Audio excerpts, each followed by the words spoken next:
What if I told you some of the richest people on Earth don't live in mansions? They live on kingdoms they bought for themselves, and that there's a place where presidents can't reach, the press isn't allowed, and the laws simply don't exist. And what if that paradise has a price? Today, we're not flying first class. We're chartering private jets and luxury yachts to uncover a world so exclusive, so opulent, so deeply hidden. Most billionaires don't even want their names attached to it. We're talking about private islands, not resort getaways, not tropical timeshares. We mean entire islands, bought, fenced off, developed into micro-countries, where the ultra-wealthy disappear, escape, and sometimes hide.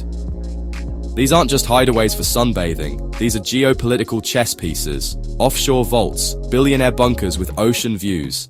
This is Opulent Odyssey, and today we're diving deep into the private island empires of the global elite. From tech titans to oil magnates, royalty to reclusive billionaires. Let's begin. The myth of owning your own island sounds like fantasy, but for the world's richest, it's just another line item in a trust fund. You see, a private island isn't just real estate. It's freedom, it's sovereignty, it's power. And for the price of a penthouse in Manhattan, you can buy a tropical escape bigger than Monaco. Let's start with one of the most famous private island owners in the world, Larry Ellison, co-founder of Oracle, net worth hovering around $120 billion. In 2012, Ellison quietly purchased 98% of the Hawaiian island of Lanai. The price, $300 million. But this wasn't just a real estate deal. This was a power move. He didn't just buy the land, he bought the hotels, the utilities, the infrastructure, the water rights, even the ferry service that connects it to Maui. Since taking over, Ellison has transformed Lanai into his own personal utopia, building wellness resorts, private farms, solar grids, and luxury clinics. But what makes it so strategic? Lanai is remote, accessible only by ferry or private jet. Its local population is small, and Ellison owns the means of control: water, energy, agriculture, communication. That's not an island. That's a prototype for the future. Ellison once said he wants Lanai to be a model for sustainable living, but others say it's a billionaire's playground masquerading as a philanthropic project. Next up, Richard Branson's Necker Island in the British Virgin Islands. Branson bought the island in 1978 for just $180,000. But what he built on it is worth far more. Today, Necker Island is a 74-acre sanctuary of luxury. There's a great house with 10 bedrooms, infinity pools, tennis courts, a team of 100-plus staff members, and of course, a helipad. Branson frequently hosts celebrities, politicians, royals, and entrepreneurs here, from Barack Obama to Oprah Winfrey to Google's Sergey Brin. Deals have been made on its white sand beaches that shape the future of industries. But Branson doesn't just use Necker for leisure, it's a stage. He's hosted climate change summits, humanitarian roundtables, and tech retreats. But behind the diplomacy, it's networking on a level most of us will never witness. What's said in Necker's spa doesn't stay in Necker's spa, it moves markets. Let's go darker. Peter Thiel, co-founder of PayPal and early investor in Facebook, has long been associated with survivalist ideologies and controversial politics. Rumors have swirled for years about his off-the-grid compound in New Zealand, but that's just the decoy. Thiel has quietly funneled money into private island acquisitions across the Pacific, through layered trusts and shell corporations. The goal? Not a vacation home, a safe haven. Thiel has spoken openly about preparing for the collapse of society. He believes private islands, particularly in geopolitically neutral zones, offer strategic defense against political instability, financial collapse, and yes, pandemics. His islands are said to have private airstrips, encrypted communication bunkers, and vertical farms powered by solar domes. This isn't luxury, it's a life raft.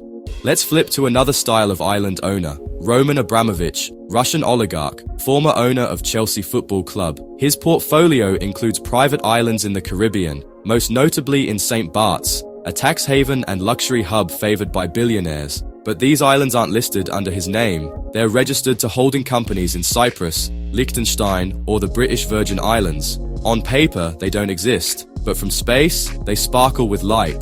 Abramovich's islands have private docks deep enough for mega yachts, underground garages, staff quarters larger than most hotels, and rumored art vaults built to withstand climate threats. And if the government tries to seize one, good luck navigating the corporate ownership maze designed to stall lawsuits for years. Now let's talk about the most ironic of all, Mark Zuckerberg, the man who built the world's most invasive social platform, now trying to live his life in total privacy. Zuckerberg has spent over $170 million acquiring land in Kauai, Hawaii, including sections that cut off beach access to locals, triggering protests. But the most eye-opening part? He's building a massive estate with multiple mansions, a command center, and reportedly, an underground bunker. That's right, a billionaire prepping for apocalypse on an island paradise. The project, codenamed Ko'olau Ranch, is cloaked in NDAs, high-security fencing, and facial recognition checkpoints. This isn't just a retreat, it's a fortress. But Zuckerberg isn't alone. A growing number of tech elites are buying remote islands in Polynesia, the Maldives, the Seychelles, and the Caribbean. Some are eco-resorts, some are research labs, some are spiritual retreats. All of them protected by legal firewalls, privacy laws, international waters, and in some cases, private militias. The question is, why? Why are billionaires obsessed with islands? Here's what they won't tell you. Owning an island isn't just about escape, it's about reinvention. On an island, you're not governed, you govern. You set the rules, control the access, decide what gets built, what gets buried, and who gets in. An island is the ultimate firewall, physical, legal, and psychological. It's a place where reality bends to the will of wealth. No zoning board, no paparazzi, no unwanted neighbors.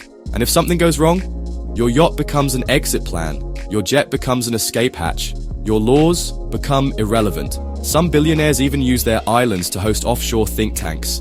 Imagine this, 12 billionaires, no press, no records, 1 week on a private island, tech monopolies, AI ethics, geopolitical strategies, crypto ventures, carbon markets, all discussed over $3,000 bottles of wine, barefoot in Balinese robes. These aren't vacations, they're offshore summits, the new Davos but with better sunsets. Then there are the dynasties, heirs to oil empires, trust fund kids with last names you've never heard, but banks that run your world. Their islands aren't posted on Instagram, they don't have hashtags. Their islands are invisible to drones, hidden behind airspace restrictions with legal layers so complex even intelligence agencies hit dead ends. These are invisibility cloaks made of real estate, and sometimes they're used for darker purposes, money laundering, human trafficking, untraceable wealth transfers. Of course, not all islands are sinister, some truly are sanctuaries, but when power and privacy intersect, secrets flourish. Let's talk numbers. There are over 200,000 islands on Earth. Roughly 3,000 are available for private purchase. Of those, less than 500 are owned by private individuals. Of those, nearly 60% are owned by people with net worths over $1 billion. Meaning, private islands are not for the rich, they're for the ruling class. You don't just buy one, you qualify, because island ownership comes with questions. What are you hiding? What are you planning? And what happens when the rest of the world catches on? Here's the twist.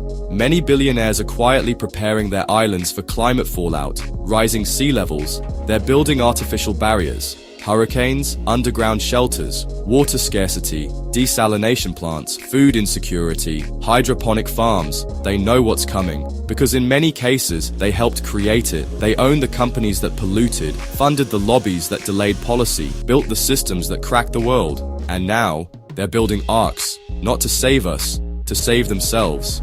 So the next time you see a beautiful photo of a remote beach, ask yourself, is this paradise? Or is it a vault? Because for the world's elite, the island life isn't about escape. It's about reset, total control, total privacy, total disconnection from you, from rules, from consequence. If this deep dive into the billionaire island empire left you stunned, smash that like button. Subscribe to Opulent Odyssey for weekly exposés on secret compounds, scandalous wealth, and the hidden power structures shaping our world. And tell us in the comments, if you had the money to buy your own island, would you build a paradise or a fortress? Until next time, remember, luxury always comes with a secret.